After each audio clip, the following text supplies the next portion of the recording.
যখন ব্রঞ্জ থেকে ডায়মন্ডে উঠতে কত কষ্ট হতো, একটা একটা স্টার তুলতে কত ম্যাচ খেলতে হতো। ডায়মন্ডে পৌঁছানোর পর র্যাঙ্ক নামার ভয়টাই আলাদা ছিল। তাই ম্যাচ শুরু হওয়ার আগেই আমরা ডিসাইড করে নিতাম কোথায় নামবো, কোথায় লুকাবো, কোথা থেকে লুট করব। কারণ আমরা জানতাম শুরুতেই যদি ভুল করি তাহলে পুরো ম্যাচটাই শেষ। যদি কোনো বন্দা নেমেই আমাদের মেরে দিত তখন তার উপর রাগ হতো না, বরং মনে হতো ভাই এ তো অনেক প্রো প্লেয়ার, এর গেম প্লে একবার দেখতেই হবে। তারপর বসে বসে পুরো ম্যাচটা দেখতাম নতুন কিছু শেখার জন্য। আর তখন তো কোনো রিভাইভ সিস্টেমই ছিল না, একবার মারা গেলে ম্যাচ শেষ। তবুও সেই গেমের মজাটা ছিল অন্যরকম।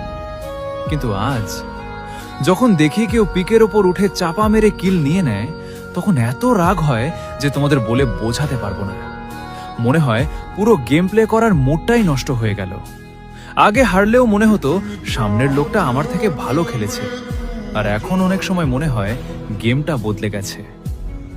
সত্যি বলতে আমরা শুধু ফ্রি ফায়ার খেলিনি, আমরা একটা সময়কে উপভোগ করেছি।